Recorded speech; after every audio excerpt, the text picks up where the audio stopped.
Hey again, welcome back to the Bree Bear Show. I am a mom, I'm a wife, I'm an MLM dropout, former nurse, and now virtual transformation coach. I am super passionate about empowering and advocating for women as well.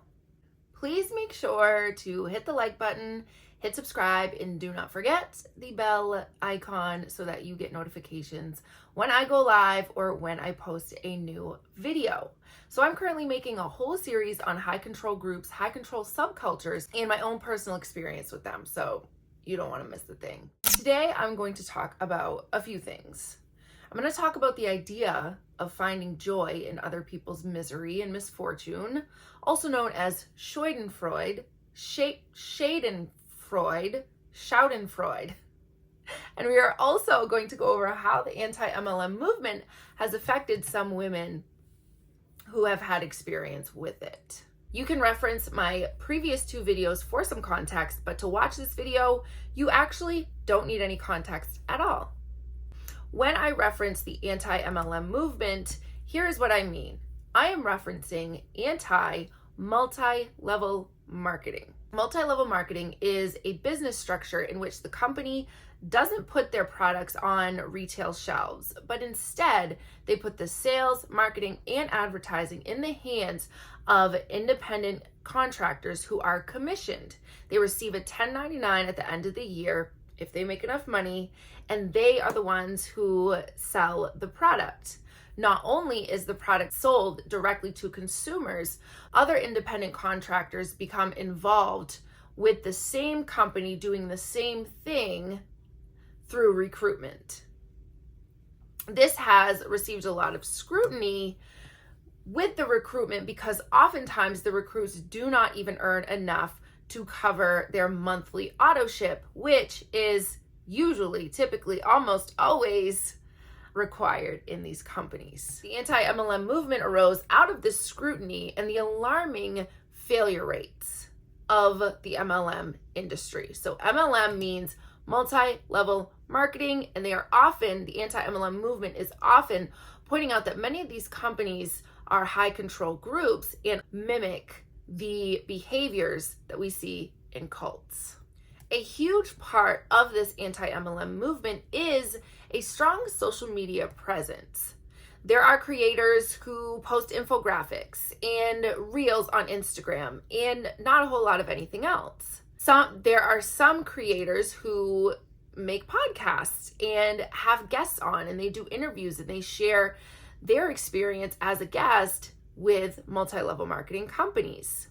There are some creators who provide commentary content on various reps' behaviors and point out the harmful behaviors and how that might be harmful to people, commentary, reaction type videos.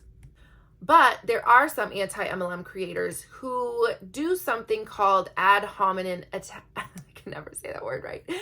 Ad hominem attacks. And that essentially means instead of creating this commentary type content like previously mentioned and just providing commentary on the position of the person speaking about their MLM company, doing some form of recruiting on a live video, instead of just providing commentary on that, they are bringing in ad hominem attacks, meaning they are attacking possibly their looks.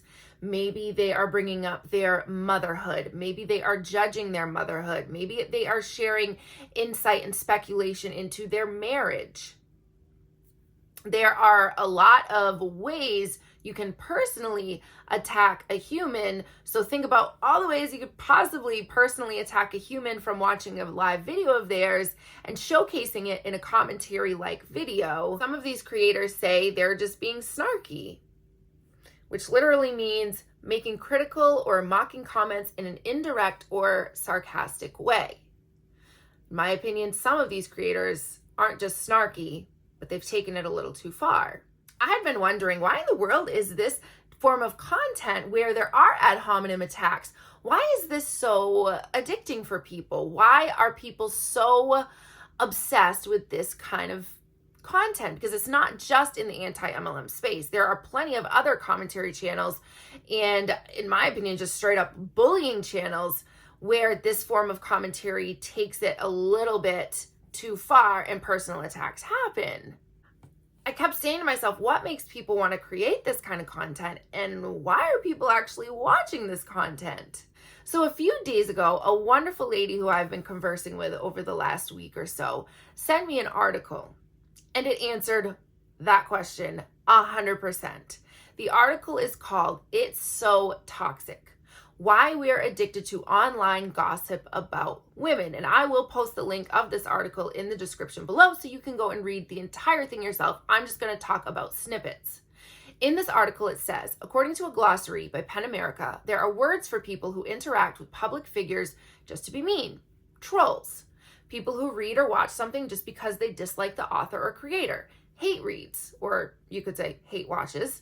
And for the groups that form with the purpose of harassing a single person, dogpiling. But there isn't a word yet for the snark-based communities. And there's a lot of them. There's one in particular, a subreddit thread called Smolbean Snark, and its Redditors actually meet up in real life, make crafts inspired by their snarking hobby, and most importantly, they spend hours upon hours updating one another on every aspect of the target, Caroline Calloway's life. There's even a devoted podcast. Caroline actually ended up going dark on the internet, which was her whole entire life. Before, she went dark in 2020. And in her Vice documentary, which I watched personally, she said, "I don't think they will ever understand that I am human."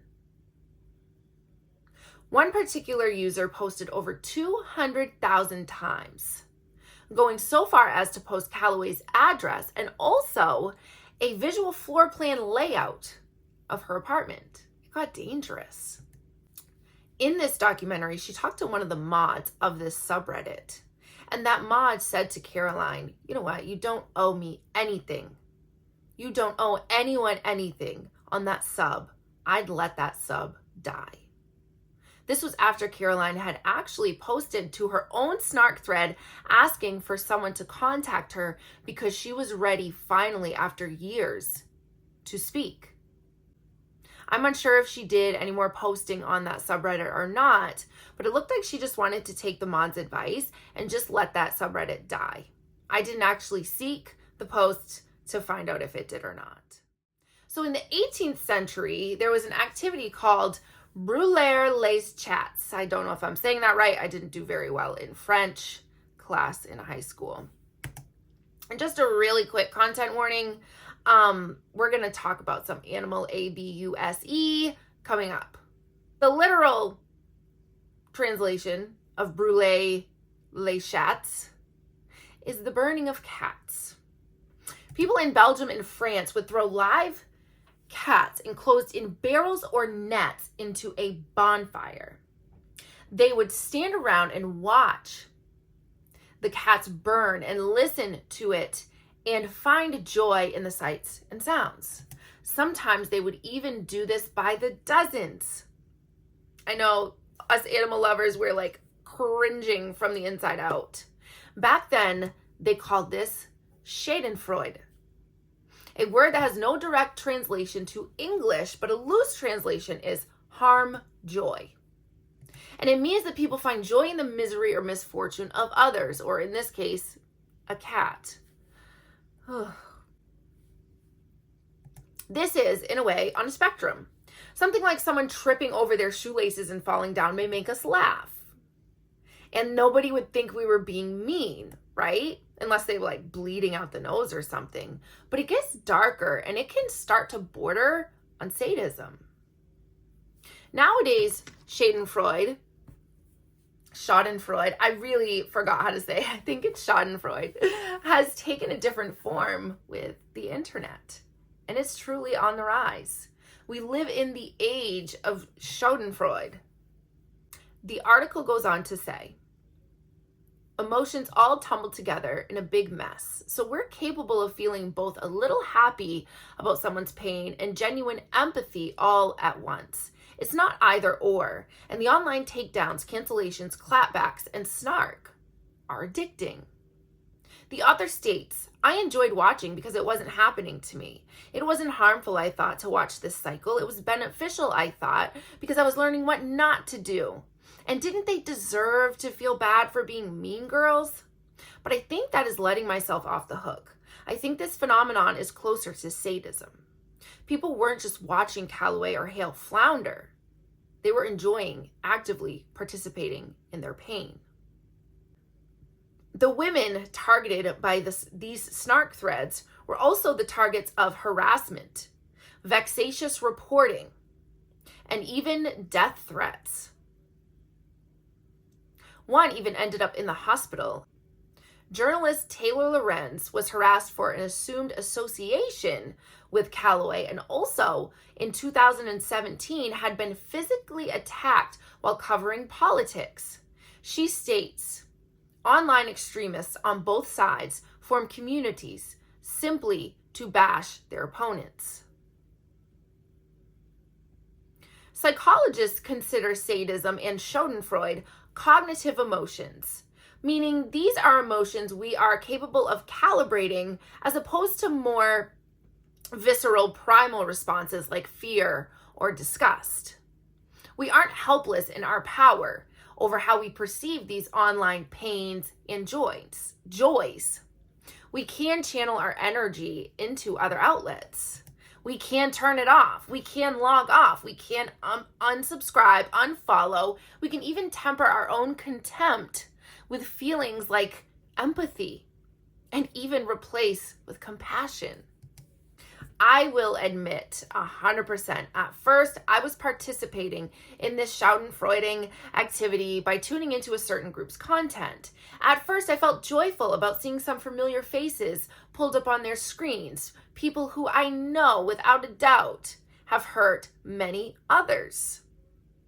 But as time passed, I started to feel like there was kind of an element of sadism to some of the content that was being shared about things like interpersonal relationships, affairs, name calling was happening, children's DEATHs were being highlighted, saying some women don't even like their own kids, speculation about friendships, marriages, alcoholism, and more. I started to feel like these women were the cats enclosed in the nets being thrown into the bonfire to burn. And these creators and the commenters were the crowd. Gather around seeking dopamine hits from the sight of this incineration. Let's see how some of these women who have been affected by the discourse that has gone on in the anti-MLM movement, let's see how it's made them feel. One woman said, I will say the first video that blank is in place of a person's name. I will say the first video that blank did on me definitely hurt my heart. I was hoping she would see my point that picking on someone's looks and what they are doing is wrong. But instead, she took my video and made a mockery out of it. It was a hate video, and I was shocked that a woman would pick on another woman like this.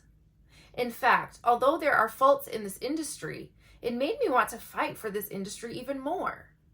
It made me somewhat against the anti-MLMers instead of wanting to hear what they have to say. The last video she did on me, though, didn't affect me at all, as I realized this is what she does for money. She has her own scheme going on. She's basically just a bully and picks on people for a living. So I figure if she wants to go and spread my name around, hey, that's advertising. I'm not letting her ever get to me again. I will say, whenever she does do a video on me, I actually sell and recruit more. And I do think many people who follow her are not anti-MLMers. They are MLMers trying to make sure they are not the next victim of her videos. Yes, I am afraid to comment on videos and Instagram posts because I am a private person and I don't want to be blasted, bullied, or harassed. Do you think the viewers deserve this? At the end of the day, people watch whatever creators they like. It's an unsafe environment for former MLM reps like myself. I just want information, not drama. It's literally the mean girls of YouTube. It's not about informing women, it's getting aggressive for views. Thanks for still bringing everything to light despite them trying to bring you down. I'm kind of surprised that blank is so quiet about it. I don't watch blank or most of the other awful creators you post, but after seeing what you've been posting and with blank being gone, I'm no longer anti-MLM. The anti-MLM community taught me two things: how the business works for better and for worse, and how the MLM isn't the problem. It's clearly the toxic women can tear down anything positive. YTF, I'm not going to swear, are these women publicly shaming her? They actually lost a huge positive voice in the anti-MLM community by bullying her out of it. You know they talk about all the tactics of MLMs and how nasty they are. It's clearly not the MLM. It's the awful predators inside. Heavy.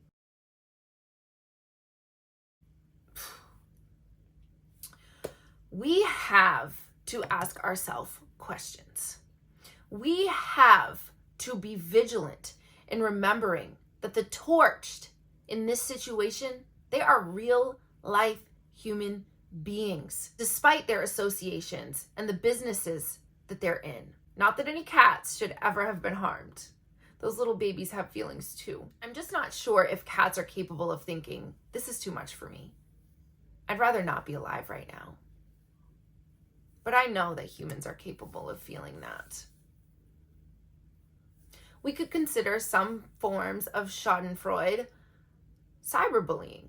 Obviously, posting someone smacking their head off a board or falling off a stage is not what I'm talking about here. Here is the definition of cyberbullying: the use of electronic communication to bully a person, typically by sending messages of intimidating or threatening nature. And then if we want to be even clearer with it, the definition of a bully is a person who habitually seeks to harm or intimidate those whom they perceive as vulnerable. Seek to harm, intimidate, or coerce someone perceived as vulnerable. I'm not sure if you knew this, but people who suffer from cyberbullying are 1.9 times more likely to want to not be alive, to unalive themselves, and twice as likely to have the ideation of that. Even more surprising, offenders are almost as likely to unalive themselves than the ones they bully. As bullies themselves, they come from a dark place. The simplest method for them to handle their issues is to hurt themselves or to inflict that hurt on other people. This is a glaring statistic, and it shows that when one person is at risk for harm, they are likely to pass on that risk for harm to others by projecting their pain outward, but inward as well. People who are hurting may find joy, relief, or some kind of solace in hurting others. I beg to question that if they also find it hard to take responsibility as well because they're in so much discomfort that they just can't see that they're harming other people because they are hurting so badly. A personal example. I remember feuding with someone many years ago, and I would make these rude, accusatory, and borderline bullying posts. Now, it was often in response to things that they would post, but still, it wasn't right. It wasn't until I started healing and really thinking about how mean some of the things that I said were that I stopped. I saw my actions from a non-healed place as admissible, warranted, if you will, because this person was so vile toward me, I justified it. But I was in turmoil even before they started. 99% of the pain I pointed outward wasn't theirs. They didn't cause it. It had nothing to do with them. Now, this person still is quite harmful to people around them. They are harmful toward community members. They are harmful toward their own children. They are not harmful toward me directly like they used to be, but I've noticed that it has been passed on to other people. I had to stop blaming them so much and to start to consider the bigger picture here and ask myself things like, what kind of structure do they benefit from that permits or even encourages this behavior? Because the behavior was perpetuated even after they stopped coming for me and we stopped battling all over the internet. They were still doing it with other people. And another question I had to ask was, are they projecting their pain onto me? Or were they? And other people, because they're carrying a lot and don't know how to handle it all. And the last question I had to ask was, what would have to change on a larger scale so that they can't continue to harm me or any other people? If I had started a campaign of exposing this person for all of their wrongdoing, it actually would have looked very silly on my part. And trust me, I wanted to expose this person and their real motives and their true colors and all of the terrible things that they had done. I wanted to just put it all out there on the internet. But I had to really say to myself, how would that look? Would people take that seriously? And people wouldn't. It would look weird because there would be like a conflict of interest, if you will, an internal bias and a clouded judgment on my part because this person is such a close relationship. In order to truly understand that I was being harmful, I had to take a few steps back. I had to absolutely remove myself from the situation and look at it from like a third party perspective. And I looked really weird. Like I said, even though I didn't do this expose that I wanted to do, I still looked weird with the initial posts, with the bullying that I was doing against this person. I looked jealous, I looked envious, I looked mean, and I wasn't. This person has absolutely, literally nothing that I want, and I don't think that they're better than me in any way whatsoever. But the stuff I was pointing at this person, it made me look that way. I had to heal the part of me that wanted to project pain outside of myself all of the time onto other people.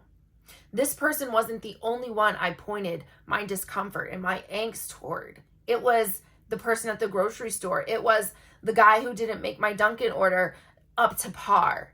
It oozed out of me, this discomfort. It oozed out, it leaked all over other people. And you know that saying that's like, you shouldn't bleed on people who didn't cut you?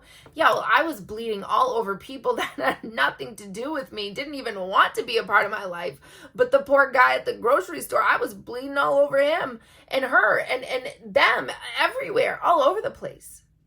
Because I was hurting and I wouldn't heal it. And I also had to learn how to stop bleeding on the people who did cut me as well.